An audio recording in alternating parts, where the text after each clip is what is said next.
En juin 1392, Olivier de Clisson, connétable de France et proche conseiller du roi de France Charles VI, est victime d'une tentative d'assassinat orchestrée par Pierre de Craon, qui trouve refuge en Bretagne sous la protection du duc Jean IV.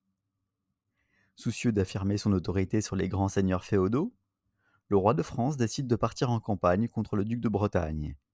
Mais, alors que son armée se trouve à l'orée de la forêt du Mans, Charles VI subit une crise de folie soudaine et violente. Le roi se retourne contre ses propres soldats, tuant plusieurs d'entre eux avant d'être maîtrisé. Cet épisode marque le début de ces troubles mentaux qui vont affaiblir l'autorité royale et permettre la montée en puissance de deux grandes factions rivales qui vont entraîner le royaume dans une terrible guerre civile.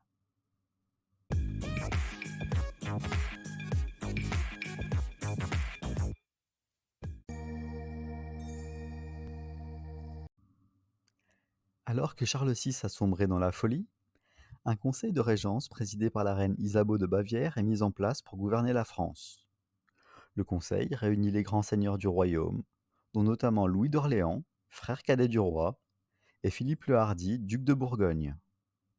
Le caractère intermittent de la folie du roi empêche la mise en place d'une régence stable, alors que la rivalité entre les ducs d'Orléans et de Bourgogne devient de plus en plus forte. Il faut dire que les sujets de désaccord entre ces deux ambitieux seigneurs ne manquent pas. La principale source de friction est d'abord politique. En effet, la puissance du duché de Bourgogne et son statut d'oncle du roi permettent à Philippe le Hardi de devenir très influent au gouvernement. D'un autre côté, Louis d'Orléans, frère cadet du roi, dispute à son rival la première place. Il va notamment acquérir le duché de Luxembourg pour empêcher la jonction entre la Bourgogne et la Flandre, qui appartient également à Philippe le Hardi. D'un autre côté, les relations avec l'Angleterre sont également source de friction, alors que les Anglais occupent toujours une partie du pays. Philippe le Hardi est favorable à la trêve avec l'Angleterre afin de ménager ses intérêts commerciaux, alors que Louis d'Orléans se fait le champion de la reprise de la lutte contre l'ennemi anglais pour les chasser définitivement du territoire. Cependant, un autre élément va faire monter les tensions. En effet, Louis d'Orléans, dont la gestion des finances royales est critiquée, va augmenter le niveau de taxation et profitera même d'une absence du roi en 1401 pour installer ses propres hommes afin de collecter les revenus royaux. Le duc de Bourgogne est furieux et menace d'entrer dans Paris avec ses soldats, mais la reine parvient à apaiser les tensions entre les deux seigneurs. En 1404, Philippe le Hardi meurt et son fils, Jean sans peur, lui succède. Mais malgré l'image positive dont jouit le nouveau duc de Bourgogne auprès de la population, son influence au conseil de régence est bien moindre que celle de son père. Ainsi, en 1405, il s'oppose à la création d'un nouvel impôt, mais ce dernier est approuvé le 5 mars. En réaction, le duc de Bourgogne rentre dans Paris à la tête de ses troupes, provoquant la fuite de la reine et de Louis d'Orléans en direction de Melun. La guerre civile est évitée de justesse, mais une nouvelle ordonnance va bientôt mettre le feu aux poudres. Le 28 avril 1407, la composition du Conseil est modifiée par une nouvelle ordonnance, et le nombre de représentants bourguignons passe de 26 à seulement 2. C'en est trop pour le duc de Bourgogne qui, voyant le pouvoir lui échapper, décide de faire éliminer son rival. Le 23 novembre 1407, alors qu'il rend visite à la reine qui vient d'accoucher, un messager annonce au duc d'Orléans que le roi souhaite le voir de toute urgence à l'hôtel Saint-Paul où il réside. Protégé par une faible escorte, le duc remonte la rue Vieille du Temple quand soudain, une quinzaine d'hommes se jettent sur sa petite troupe. Louis d'Orléans, surpris, est tué d'un coup de hache à la tête et expire aux côtés de son fidèle valet flamand, Jacob. La nouvelle de la mort du frère du roi se répand comme une traînée de poudre, et la responsabilité du duc de Bourgogne est rapidement établie. D'ailleurs, sa popularité à Paris est telle qu'il ne s'en cache pas. Ainsi, le 25 novembre, durant une réunion du Conseil, il avoue aux ducs de Berry et d'Anjou avoir commandité l'assassinat de Louis d'Orléans. Par prudence, il quitte malgré tout Paris et est exclu du Conseil de Régence. Cependant, le duc de Bourgogne persiste et fait justifier son crime par le théologien Jean Petit lors d'une réunion qui se tient le 8 mars 1408 à l'hôtel Saint-Paul, en présence de représentants de la noblesse, de l'Université de Paris et de la bourgeoisie. Le lendemain, Jean sans peur obtient du roi des lettres de pardon pour un crime dont il s'est pourtant reconnu coupable. En septembre de la même année, le clan des Orléans profite de l'absence du duc de Bourgogne qui se trouve en Flandre pour y mater une révolte. Le conseil du roi, présidé par la reine Isabeau de Bavière, reçoit Valentine Visconti, la veuve de Louis d'Orléans, et annule le pardon accordé à Jean sans peur.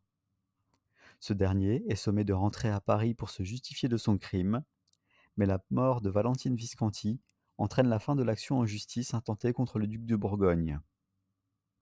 Le 9 mars 1409, Charles VI pardonne une nouvelle fois à Jean sans peur, et les Bourguignons ne tardent pas à occuper la capitale, où ils installent un véritable régime de terreur. De son côté, Jean sans peur en profite pour passer un accord avec la reine afin de gouverner le pays. Les membres pro-Orléans du conseil sont évincés, alors que le duc de Bourgogne profite des rares moments de lucidité du roi pour influer sur la politique du royaume.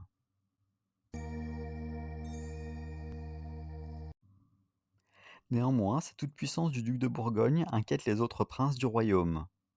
Le 15 avril 1410, à l'occasion des noces de Charles d'Orléans, fils du duc assassiné, une ligue se forme à Gien contre le duc de Bourgogne. Parmi les membres de cette nouvelle faction, on compte notamment les ducs de Berry, de Bourbon et de Bretagne, ainsi que les comtes d'Alençon et de Clermont. C'est le beau-père de Charles d'Orléans, Bernard VII d'Armagnac, qui prend la tête de ce groupe qui jure de venger Louis d'Orléans. Une paix est pourtant signée le 2 novembre et signe le retour des Armagnacs au gouvernement. Cette trêve ne dure pas, et au printemps 1411, les hostilités reprennent de plus belle. En octobre, les troupes armagnacs se rapprochent des environs de Paris, et Jean sans peur réagit vigoureusement en envoyant une puissante armée vers la capitale, obligeant les Armagnacs à se replier vers la vallée de la Loire. Durant l'année 1412, les deux camps tentent d'arracher une alliance avec Henri V d'Angleterre, et les Armagnacs parviennent même à signer le traité de Brétigny avec le roi anglais. Mais Jean sans peur continue de le ménager afin de ne pas mettre en difficulté ses marchands flamands. En 1413, une émeute soutenue par le duc de Bourgogne éclate à Paris, et les massacres se multiplient. Cet épisode, connu sous le nom de révolte des Cabochiens, a pour origine un ras-le-bol fiscal. Les exactions des émeutiers sont telles que le 28 juillet, le dauphin appelle les Armagnacs au secours. Ces derniers rétablissent l'ordre dans la capitale, permettant ainsi le retour des princes armagnacs à Paris, et entraînent la fuite de Jean sans peur. Sur la défensive, le duc de Bourgogne n'intervient pas en 1415, alors qu'Henri V écrase l'armée française à Azincourt. C'est également un désastre pour les Armagnacs, qui perdent deux de leurs principaux chefs, Charles d'Orléans et le duc de Bourbon étant faits prisonniers. Seule consolation, Bernard d'Armagnac est nommé connétable le 30 décembre, mais le nouveau maître de Paris est si brutal que certains Parisiens regrettent la domination bourguignonne. Pendant ce temps, Jean sans peur se rapproche d'Henri V et signe un pacte avec l'Angleterre le 6 octobre 1416.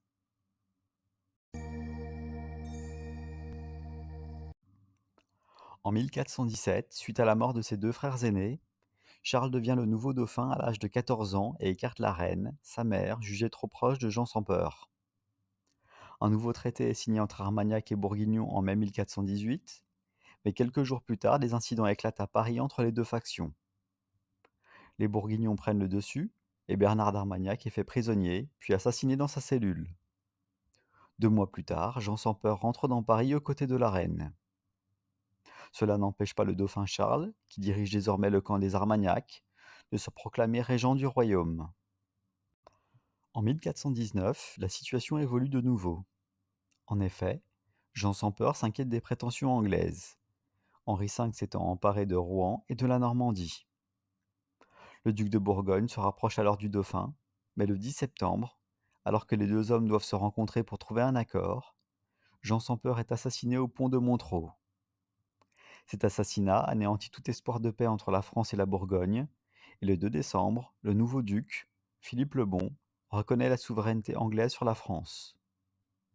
Profitant de la folie du roi de France, Henri V le contraint à le reconnaître comme son successeur et épouse sa fille. Ainsi, lorsqu'Henri V meurt le 21 août 1422, son fils Henri VI devient roi de France et d'Angleterre. De son côté, le dauphin, réfugié à Bourges, refuse les termes de ce nouveau traité et se proclame roi de France le 30 octobre 1422 sous le nom de Charles VII. Grâce au soutien du duc de Bretagne, Charles VII parvient à remporter quelques succès, mais la situation du roi de France reste compliquée face à des Anglo-Bourguignons qui contrôlent une bonne partie du royaume, y compris Paris. Toutefois, l'arrivée de Jeanne d'Arc en 1429 va marquer un tournant dans le conflit, puisqu'au-delà des succès militaires, elle permet à Charles VII de se faire officiellement sacrer roi de France le 17 juillet 1429. Sa capture par les Bourguignons, puis son exécution par les Anglais en 1431, n'empêche pas le rapprochement entre Charles VII et Philippe le Bon. En effet, le roi de France est conscient que la paix avec la Bourgogne est nécessaire pour en finir avec l'Angleterre, alors que de son côté, Philippe le Bon, dont les relations se sont tendues avec les Anglais, souhaite se consacrer au développement de ses États. Les discussions entre les deux camps aboutissent au traité d'Arras en 1435.